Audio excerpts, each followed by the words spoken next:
আসসালামু আলাইকুম। কবরস্থানের বাহিরে লেখা ছিল, শেষ মঞ্জিল তো তোমার এটাই। আসতে না আসতেই তো জীবনটা কেটে গেল। কি পেলে তুমি এই দুনিয়া থেকে? কিছুই না। দেখতে দেখতে সবাই তোমাকে ছেড়ে চলে গেল। কবরের ডাক।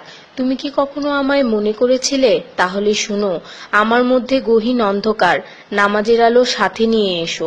আমার মধ্যে অস্বস্তি বিদ্যমান, তাই কোরআন তেলাওয়াত সাথে নিয়ে এসো।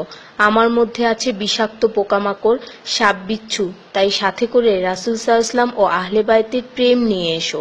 আমার মধ্যে আছে আগুন, তাই খোদাভীতির শীতল পানি নিয়ে এসো। মেসেজটি নিজের মোবাইলে সংরক্ষিত কন্টাক্টের সব মুসলিম ভাই বোনদের সেন্ড করুন।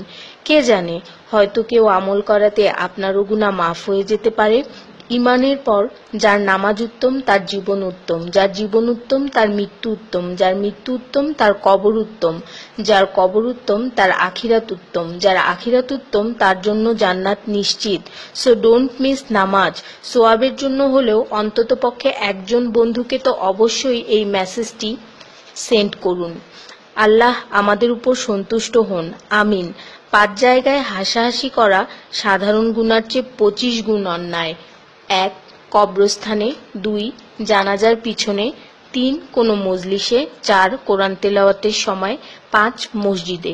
শুধু একবার কাউকে পাঠান, অনেক মানুষ এসব গুনাহ করা থেকে বেঁচে যাবে। একা আছেন, আল্লাহকে স্মরণ করুন। কষ্টে আছেন, মোহাম্মদ ও আলে মুহাম্মদের উপর দরুদ পড়ুন। মন খারাপ থাকলে ইয়া হাইয়ু ইয়া কাইয়ুমও পড়ুন। টেনশনে থাকলে ইয়া রাহিমও পড়ুন। ফ্রি থাকলে মেসেজটি ফরওয়ার্ড করুন। হে আল্লাহ, আমার উপর এবং তোমার নবীর উম্মতের সকল সদস্যদের উপর তোমার রহমত বর্ষণ করো, আমিন। তথ্য: আপনি কি জানেন পবিত্র কোরআন শুনলে ক্যান্সার হয় না? আর যদি ক্যান্সার সেল শরীরে থেকেও থাকে তাহলে তাও মারা যায়। দীর্ঘ সময় ধরে আল্লাহকে সেজদা দিলে জ্ঞান ও বুদ্ধিশক্তি বাড়ে। মাথা ব্যথার সমস্যা হয় না, চুল পড়া দূর হয়ে যায়। এই মেসেজটি ফরওয়ার্ড করতে শয়তান আপনাকে বাধা দিবে, কিন্তু আপনি এটা হতে দিবেন না। আর সব কন্ট্রাক্ট নাম্বারে সেন্ড করে দিন। কোরআন ও নবীর সুন্নত ও তার সম্মানিত সাহাবী এবং আহলে বাইতের অনুসরণ করুন। ক্যান্সার একটি ভয়ঙ্কর রোগ। অনেক মানুষ আছে যারা নিজেরাই এটাকে দাওয়াত দিয়ে নিয়ে আসে। ছোট অথচ সাধারণ কিছু পদক্ষেপ গ্রহণ করলেই এই রোগ থেকে বাঁচা যায়। বেশিরভাগ মানুষ খাবারের পরপরই পানি পান করে নেয়। খাবারের পর পানি পান করলে রক্তে বিদ্যমান ক্যান্সারের জীবাণু থেকে তৈরি হওয়া ক্যান্সার সেলগুলোকে অক্সিজেন সরবরাহ করে। নবী পাক সাল্লাল্লাহু বলেছেন, খাবারের আগে পানি পান করা শেফা। খাবারের পরপরই পানি পান করা কলেরা রোগের কারণ, তাই সর্বোত্তম হলো খাবার শেষ করার কিছুক্ষণ পর পানি পান করা। তিনি আরো বলেছেন, 1 চিমটি লবণ খেয়ে খাবার শুরু করো আর 1 চিমটি লবণ দিয়ে খাবার শেষ করো। এ কথাগুলো তাদেরকেও জানিয়ে দিন যারা আপনার কাছে জীবনের চেয়েও প্রিয়।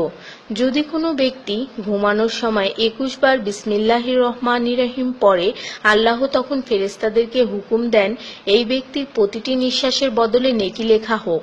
আপনার মোবাইলে যত নাম্বার সেভ করা আছে তাদের সবাইকে এটা ফরওয়ার্ড করুন, আর তখন দেখবেন কত মানুষ আপনার কারণে বিসমিল্লাহ পড়ছে। শেফা আর শেফা। রোজ একটা করে আপেল, নো ডক্টর। রোজ 4টা বাদাম, নো ক্যান্সার। রোজ একটা লেবু, নো ফ্যাট। রোজ 1 glass milk, no bones problem. রোজ 12 গ্লাস পানি, নো স্কিন প্রবলেম। রোজ 4টা খেজুর, নো উইকনেস। রোজ 5 ওয়াক্ত নামাজ, নো টেনশন। রোজ কোরআন অর্থসহ তেলাওয়াত, happy and happy. So don't stop forward please. স্কিনের জন্য অজুর পানি, হার্টের জন্য কোরআন তেলাওয়াত, স্বাস্থ্যের জন্য নামাজ, আর খুশি থাকার জন্য আল্লাহর জিকির করুন। জেনে রাখবেন, ভালো কথা প্রচার করা সৎকার সমতুল্য, সাথে 30 লাখ নেকি